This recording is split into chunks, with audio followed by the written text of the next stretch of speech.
Listen, between the government, alien, spies, all that type of stuff like that, there's all kind of weird encrypted communication going on around us that we don't know about. It's enough to keep you up at night, to be honest with you. It's that scary, right? This video here is titled, Do Not Answer, the 5 mysterious radio signals and number stations. Let's go. The Cuban Lady, HMO1. In 2012, a number of radio listeners in America heard a mysterious transmission that would prove, as investigations unfolded over the following years, to have wide-reaching geopolitical implications. The frequency usually broadcast nothing but static silence. However, on this occasion, and at intervals thereafter, a masked voice was heard. The voice was that of a woman, robotically distorted, reading seemingly random numbers in Spanish. 0, 1, 4, 4, 1, 6, 8, 5, 3, 2, 4, 8, 4, 0, 9, 7, 0, 2, 0, 8. This was followed by a number of digital tones.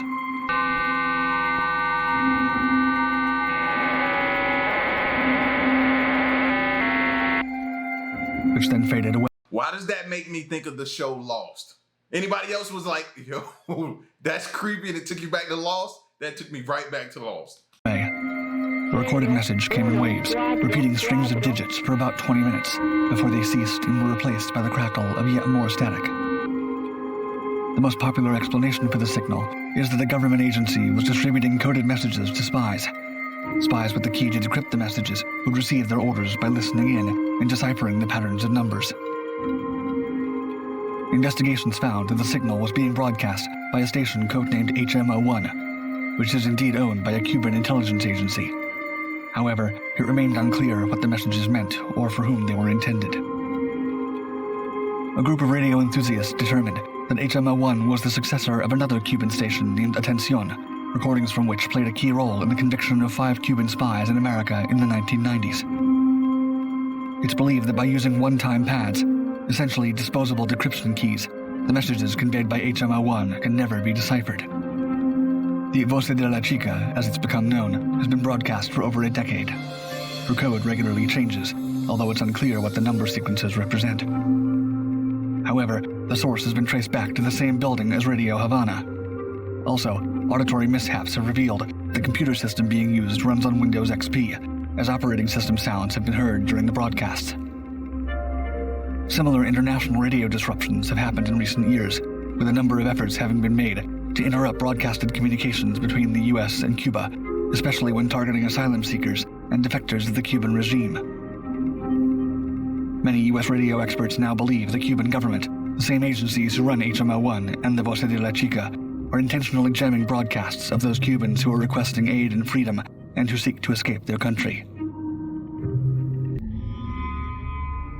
Sky King. Over 2 specific frequencies, the U.S. Air Force broadcasts 24/7 as part of what is called a high-frequency global communications system. This is a channel used to distribute instructions to operatives, as well as, more importantly, emergency action messages. EAMs are central to nuclear warnings and other national defense systems, and therefore they take high priority, with the ability to overrule almost any other ongoing broadcast. The only higher priority messages are known as Sky King messages, named after the call sign used by operators of command planes, nuclear submarines, and nuclear bombers. Sky King messages are intended for the White House, several key branches of the U.S. military, and national security organizations. Sky King messages tend to begin with a repetition of the phrase, Sky King, do not answer. The do not answer line instructs the recipient not to respond, as doing so would reveal their location. The number of repetitions denotes the severity and priority of the message to follow. 1 repetition tends to indicate a low-priority incident or test message. A number of these low-priority Sky King messages have been recorded in the past. Sky King, do not answer. Celtic, time, 3-1, authentication. 2 repetitions may also mean a test. 3, however, means that the following message is for nuclear-capable troops. 4 is the highest priority level, potentially a nuclear command or target orders. radio enthusiasts continue to listen for Sky King messages and record them. The latest that is generally available was dated July 8th, 2022. Sky King, do not answer. Destin, time, 20, authentication, whiskey, Foxtrot. This is Abundant, out. Sky King messages are few and far between. Considering the current geopolitical landscape, however, we may be closer to hearing a level 4 Sky King command than ever. Yeah, with some of the reports I've been seeing that Putin has been making and different things like that as far as nuclear goes, that you could be hearing, well, we may not hear, but they may be hearing those broadcastings come through pretty soon. I don't know, man. You never really know what's going to happen, you know? But this also takes me back to, and it's no comparison, by the way, you know what I mean, with what those guys do. But in my mind, it takes me back to being a firefighter, bro. And it's like when they do that Sky King, for us, it meant the tone dropping. And when the tone dropped, that lets you know, okay, a call is coming in and you got to listen to see, okay, is it structure fire? Is it brush fire? Is it an accident? You know what I mean? Car collision or something like that. Is it an alarm? You know what I mean? You have to prepare yourself. You can't get overexcited. You have to prepare yourself that way. You can already start in your mind of how to handle the situation you're about to approach. So listening to them receive that to me right back there, bro. Zombie Satellite 1. The Lincoln Experimental Satellite 1, or LES-1, as it's more commonly known, was launched by the U.S. Air Force in 1965, attached to a Titan rocket. It was the first of the LES series of communication satellites designed by MIT. According to NASA, the objective was to, quote, demonstrate practical military satellite communications. After a couple of years, however, as a result of poor circuit wiring, LES-1 went quiet, destined to orbit Earth silently and indefinitely. That remained the case for some 45 years, until remarkably, in 2012, an amateur radio enthusiast in England named Phil Williams recorded a communication from LES-1. The signal was distorted and indistinct, but there was no mistaking that it had come from LES-1. He described the broadcast as consisting of, quote, ghostly sounds. This phenomenon is referred to as a zombie satellite.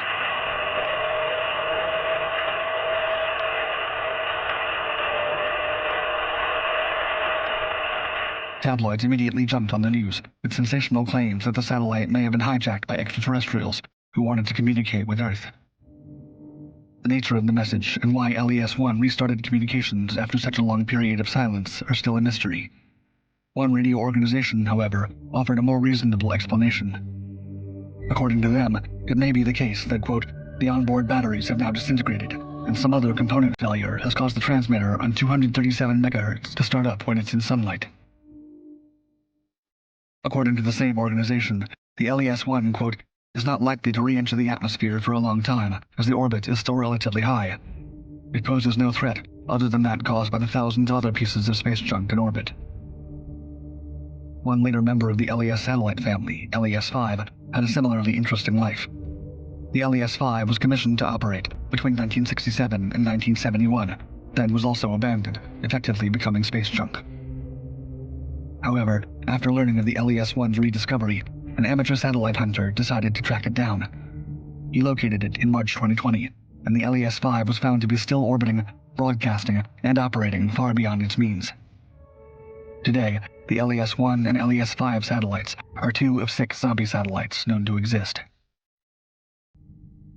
V-15, Radio Pyongyang. North Korea is renowned for underhanded espionage practices. One specific radio broadcast, which irregularly interrupts state-owned Radio Pyongyang, is believed to have played a significant part in 20th century international tensions, but also more recently. One of the Radio Pyongyang frequencies, a unique number station known as V-15, was heard while broadcasting various mysterious strings of numbers.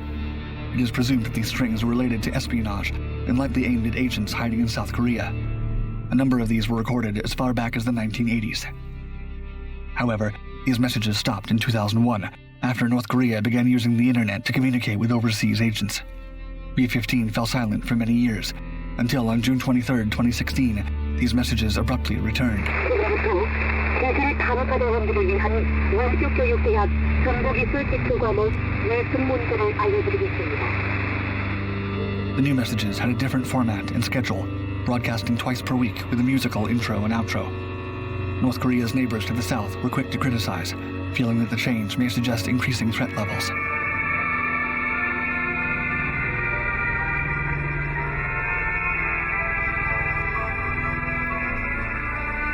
The broadcasts, once translated, appear to be under the guise of educational messages aimed at students. For example, one message professed to be assigning, quote, work for the subject of mathematics under the curriculum of a remote education university. Messages often contain codes in the form of numbers. For example, quote, on page 459, question number 35. On page 913, question number 55. On page 135, question number 86, and so on. It seems unlikely, however, that any rival intelligence agency would have fallen for such a weak disguise. The most recent development relating to the V-15 Pyongyang radio broadcasts is that as of 2019, the coded messages have stopped once again. As of early 2024, the radio station itself has ceased operations. However, there are international concerns that they may start up again soon, and that this may indicate an increase in spying activities, or even North Korean nuclear preparations. Chinese spaceplane signal. Alarm bells rang around the Western world in December 2023 when a Chinese spaceplane flying over North America deployed objects that were discovered to be emitting radio signals. The spaceplane was found to have re-entered Earth's orbit and released 6 mysterious objects. The U.S. Department of Defense began tracking the objects in an effort to determine their purpose. The objects continue to orbit Earth while broadcasting the repeating radio patterns. Amateurs, too, have monitored the objects and recorded their emissions. Many are concerned that the signals may have been intended for a, quote, clandestine ground station on the west coast of North America. The primary evidence for this comes from the fact that the signal appears strongest when the objects fly over this area. Several months after the release of the initial 6 objects, in May 2024, a 7th joined them. According to one astronomer, the 7th object, quote, could be a sub-satellite deployment, or it could be a piece of hardware ejected prior to end of mission and deorbit. As far as researchers can tell, most of the signals emitted from all 7 of the objects are nonsensical filler or placeholder signals for messages yet to be broadcast. Nothing has been gleaned from attempts to decode or interpret the data. The official Chinese statement is that the spacecraft's mission is to, quote, conduct verifications for reusable technologies and space science experiments to provide technical support for the peaceful use of space. Officially, American authorities are unsure what the goal of the spaceplane or the various objects it's deployed are. Whether the broadcasts are intended for a clandestine Chinese base on American territory, or whether they're genuinely part of a harmless experiment, remains to be seen.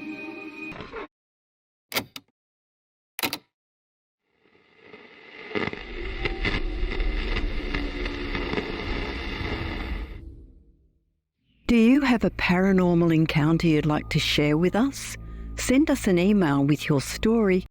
What began as a routine morning of cattle herding on the Contal Plateau would become one of France's most compelling and controversial close encounter cases. On August 29, 1967, 2 young siblings witnessed what they described as 4 little devils diving headfirst into a glowing sphere, leaving behind yellowed grass and a lingering scent of sulphur. The incident drew the attention of GEPAN, France's official government UFO study program, and generated heated debate between those who saw it as proof of extraterrestrial visitation and others who challenged its reliability. Cusack sits 20 kilometres east-southeast of Saint-Flour, perched among rolling pastures divided by ancient stone walls and protective curtains of trees. On that late summer morning, the environmental conditions were pristine. A temperature of 57 degrees Fahrenheit, or 14 degrees Celsius, clear skies with fog lingering in 2 valleys 6 miles distant, and a light westerly breeze sweeping across the landscape. At 8 a.m, 13-year-old Francois Delpouche and his 9-year-old sister Anne-Marie departed their home with their dog Metor. Their task was familiar, tending to their family's herd of 10 cows in a pasture approximately half a mile west of the village. The morning progressed uneventfully as the children played cards while monitoring their grazing herd. The extraordinary events began unfolding at around 10:30 a.m. when several cows attempted to cross a low wall into a neighbouring grazing ground. As Francois rose to direct Metor to herd them back, his attention was drawn across Route Départementale D57 to an inexplicable sight behind a hedge approximately 40 metres, or about 130 feet, away. Francois initially perceived 4 small figures, assuming they were local children. Climbing onto nearby stones for a better vantage point, he quickly realised these were no ordinary beings. Behind them, partially obscured by the hedge, stood a perfectly spherical object, approximately 2 metres or about 6.5 feet in diameter, emanating an intense brilliance that Francois, who wore glasses, found physically painful to observe. Now, the interesting about this is that I have a question for y'all. This poses a question, right? And it's whether you believe or you don't believe, right? If your kid let's say it this way. Have you spoken to your children about aliens? You speak to them about strangers being outside and you don't go talk to strangers and different things like that, right? Do you speak to them about encounters like that, alien encounters, and what do they do in the event? We don't, right? Because most people just completely just don't believe, right? So my question is, do you still have that conversation? I think you should. Because you don't 100% for sure know that they don't exist or they don't walk amongst us. So what happens if they do have a situation like this when they come across them? Do the kids know what to do? They know what to do for a stranger. Would this be considered a stranger?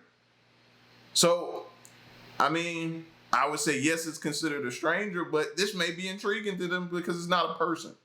So they may go towards it. Have the conversation. The beings themselves displayed characteristics that defied conventional human anatomy.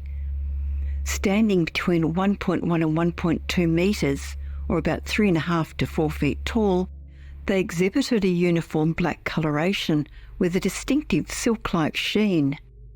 Their bodily proportions deviated significantly from human norms. Their arms were unusually elongated and thin, while their legs appeared shortened and spindly. Most peculiarly, no discernible hands were visible. Their heads maintained proportional size relative to their bodies, but featured several distinctive characteristics: sharply pointed craniums, prominently accentuated chins, and distinctly pointed noses. The entities varied in height, with 2 notably shorter than their companions. Their black surface appearance raised questions about whether this represented their natural form or some type of protective covering. If the latter, it displayed no visible seams or transitions between body and head. When first spotted, one entity was bent over, apparently engaged with something on the ground. Another, the tallest of the group, held what appeared to be a mirror-like object and made gestures toward its companions. The remaining 2 stood observing their surroundings. The sphere behind them displayed several remarkable features. Anne-Marie, though not her brother, observed 3 or 4 straight support legs beneath the craft, each terminating in circular shoes, approximately 10 centimetres or about 4 inches in diameter. The craft's surface appeared perfectly smooth and unmarked, lacking any visible openings or ports, yet would soon demonstrate unusual properties. The encounter's dynamic shifted dramatically when Anne-Marie, still believing they were observing children, called out, "Do you want to play with us?" The being's response was immediate and extraordinary. 3 of the entities rose vertically into the air and, in a manoeuvre that challenged physical understanding, plunged head first through the sphere's upper surface. The fourth entity behaviour proved more complex. After initially ascending, it returned to the ground, apparently retrieving its mirror-like object before rejoining its companions. By this time, the sphere had begun a distinct spiral ascent pattern, reaching approximately 15 metres, or about 50 feet, in altitude before its final departure. Multiple sensory phenomena accompanied the craft's departure. A soft but piercing whistling sound emanated from the sphere, accompanied by what the children described as the sound of a breeze, though neither child felt any air movement. The craft's luminosity intensified progressively during its ascent, eventually reaching an almost unbearable brightness. Meanwhile, a distinct sulphurous odour permeated the area, carried by the westerly wind toward the children. This detail would later attract significant scientific interest due to its similarity to ozone, a phenomenon reported in other UFO landing cases and potentially indicative of electromagnetic effects. The event triggered immediate responses in local wildlife. Both the Delpuche family's cows and those in neighbouring fields displayed clear signs of distress, lowing anxiously and clustering together, behaviour that forced the children to end their herding duties early. Meadow, their dog, barked at the object and appeared compelled to chase it. Francois experienced immediate physical effects, suffering eye irritation for 15 minutes following the sighting and reporting morning eye discomfort for several days afterward. The emotional impact was equally significant. He was observed crying for 15 minutes after the incident, while Anne-Marie experienced severe anxiety, resulting in sleeplessness for 2 subsequent nights. Upon seeing his children's distressed state, their father, who served as Cusac's mayor, contacted the St. Flour police. Officers arrived at 4 p.m. that afternoon, conducting a thorough site examination. They confirmed 2 significant pieces of physical evidence: the lingering sulphurous odour and a circular pattern of yellowed grass approximately 15 feet in diameter behind the hedge. Notably, the grass discoloration began fading after the first day, making long-term study impossible. France's official government UFO study program, GEPAN, recognised the significance of the case and launched a comprehensive investigation in 1978 under Dr. Claude Poer's direction. Investigators Joel Maynard and Claude Parvy employed sophisticated interview techniques to verify the witnesses' accounts. They questioned the siblings separately, deliberately reformulating questions to test consistency. The children were brought back to the encounter site, where they independently recounted their experiences. Throughout this rigorous process, they maintained remarkably consistent accounts without displaying any signs of coordination or fabrication. And we never seem to take that into account. That's been done before with a school of kids. I've showed it on this channel plenty of times, numerous times to be honest. And each time they've talked about and harped on how the kids were separated and they took into account their stories, and their stories all lined up. And nothing still came of it.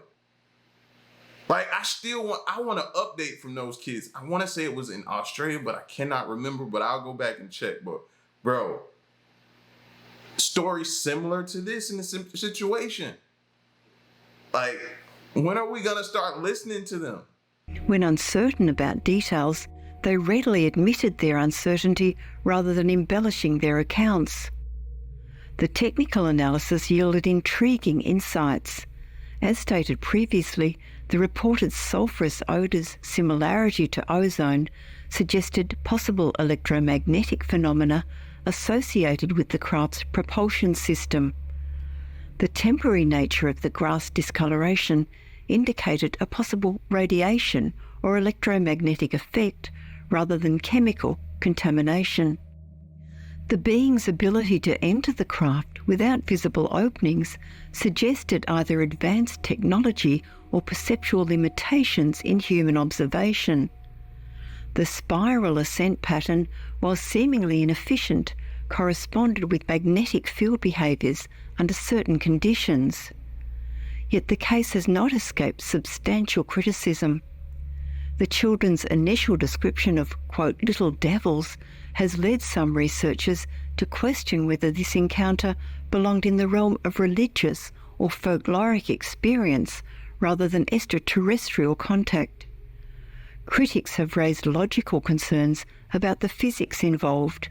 How could four beings, each more than a metre or 3.5 feet in height, fit into a 2 metre or 6.5 feet diameter sphere?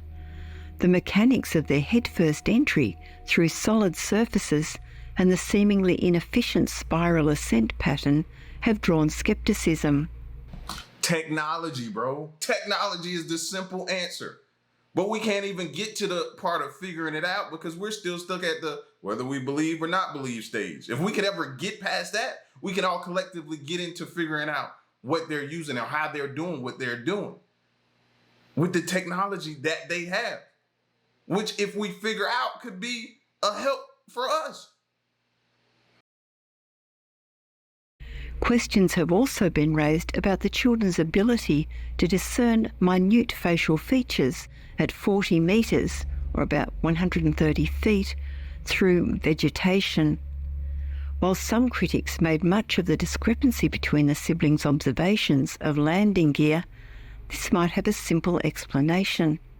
Francois, wearing glasses and already experiencing discomfort from the craft's intense light, may simply have missed details that his sister was able to observe.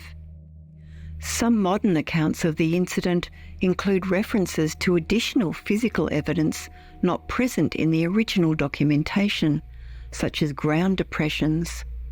This gradual expansion of the narrative over time has drawn scrutiny from researchers who note similarities between elements of the Cusack incident and regional folkloric tales, as well as contemporary science fiction themes. Despite these criticisms, the Cusack incident retains its significance in UFO literature.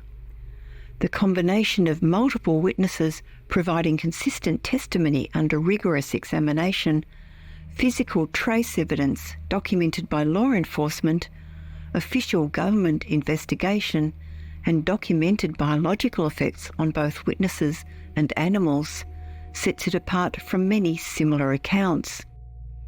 The long-term consistency of witness testimony and the integration of both mundane and extraordinary details lend the case particular credibility. Contemporary research continues to examine various aspects of the encounter, comparing it with similar cases involving multiple witnesses and analysing patterns in physical trace evidence. Scientists study the electromagnetic effects associated with close encounters, while psychologists explore the impact of such events on young witnesses.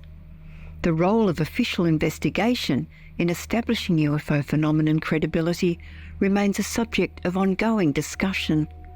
Whether interpreted as extraterrestrial contact, natural phenomenon, or childhood misperception, the Cusack incident exemplifies the complexity of close encounter cases.